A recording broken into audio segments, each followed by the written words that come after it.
this is really cool. This is the alternate form of determining the vertex from the standard form. What do I mean by this? I've got an equation here. Boom, boom, boom, boom. The axis of symmetry can actually be determined by this formula.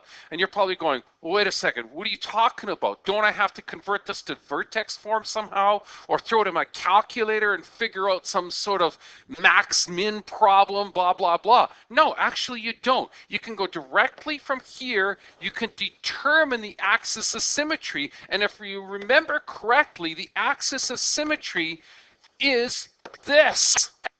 That value. You're finding the x-axis of the vertex. You're finding the x value of the vertex using this formula. Now, the problem is that formula is not on any formula sheet. But you're probably saying, well, then what good is it? How am I supposed to do anything with it? I have to memorize it. Not true. If you look on your formula sheet, there is something called the quadratic formula. Quadratic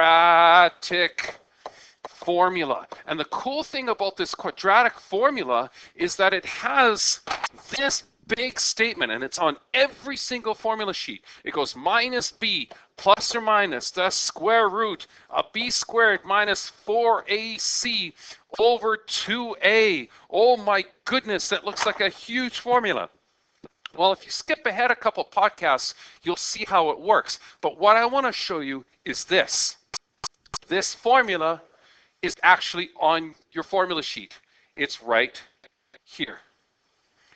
That actually gives you the x-axis of symmetry, the x value, which again is the p-value for your vertex of any parabola in standard form. Oh my goodness. So let's put it to use. Okay, here we go. Now, here's my parabola right here, and let me clean it up because you can't see it with all my wonderful diagrams all over the place. Okay, so check this out. This is 3x squared minus 12x plus 1. Think about this. This is our a value, and it always has been our a value. This, including the negative, is our b value. This is our c value, which we know that c value, in fact, is the y-intercept. Yes? Yes. Now, all we're dealing with then is this and this. Check out the formula from the quadratic formula. So it says minus b over 2a. Easy. Look, b is minus 12, okay? So minus a minus 12, right, over 2a, okay? 2 times a being 3. Minus minus makes it a positive, so this is 12. 2 times 3 is 6.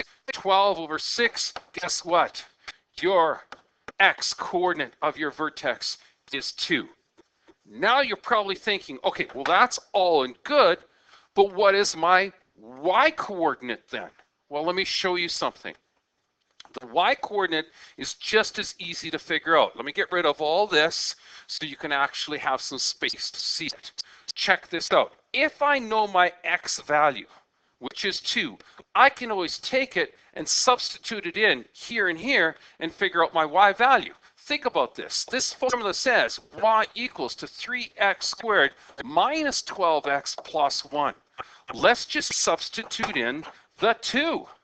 Okay, so 2 squared minus 12 times 2 plus 1. 2 squared is 4. 4 times 3, that's 12. 12 times 2 minus 24 plus 1. Okay, check this out. 12 and 24 is minus 12 plus 1. This actually works out to be minus 11. So my y-coordinate then is actually minus 11.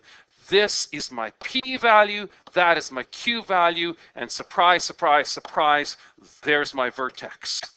Now, you can take this even one step further, which is even cooler, because think about it. You can now give me the vertex form almost instantly. Watch. Y equals to a x minus p squared plus q. Now, wait a second. Do you know the a value? Well, of course you know the a value. It's 3. It's the same a value that we've been saying all this time. So this, in fact, means you don't have to solve anything. The 3 is obvious. It's right in front of you. X minus p. P in this case is 2. Beautiful. Squared plus, there's your q value, minus 11. So let's actually put this in as minus 11, which is right here. How beautiful is that? Oh my goodness, that is just fantastic. There is your vertex form. There's your standard form, but I know what you're saying. Can you prove this to me? Well, yeah, I can. I'm going to show you how on the calculator. Check this out. I'm going to go to y equals 2. I'm going to plot in my standard form. Remember what the standard form was? 3x squared minus 12x plus 1. Let's do it. 3x squared, 3x squared minus 12x plus 1. Verified. Just double check. Yeah, 3x squared minus 12x plus 1. There it is. I'm going to graph this thing. Graph it. That's what it's going to look like. And as a matter of fact, to show you that vertex, I'm going to drop the bottom out of this a little bit. So I'm going to go to the window, and I'm going to move this y value down a little bit. So maybe a minus 15. That should be good enough. Graph it. Now I can see the whole thing. Now, here's what I'm going to do. I'm going to prove to you that this is exactly the same equation. I'm going to now graph this guy. So 3 bracket x minus 2 squared minus 11. Here we go. Back into y equals 2. Go to y2. 3 bracket x minus 2 bracket squared minus 11. Now, if you think about this, now this is going to happen really fast. So you've got to watch it. It should start off blue up here, right? This graph is going to come up in blue, but if it's exactly the same graph, that graph is going to be replaced entirely by this guy in red. So all I have to do now is hit graph. Let me get rid of these 2 little circles and these lines so it doesn't mess you up, okay? It should replace one or the other. Graph it. Check it out. Boom, it turned red almost instantly. Okay, and if you don't believe me, I can always go into y equals 2. Watch this. I'm going to change this. This is a neat little calculator trick to prove that it actually works. I'm going to go and change this line.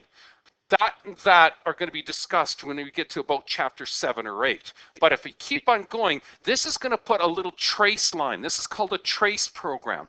It's going to put a little 0, and it's going to color your blue graph to red. Okay, so I'm going to hit OK on this. Now, notice how that is blinking here. Over here, it's blinking saying 0 with the minus in front of it. That means it's part of the trace program.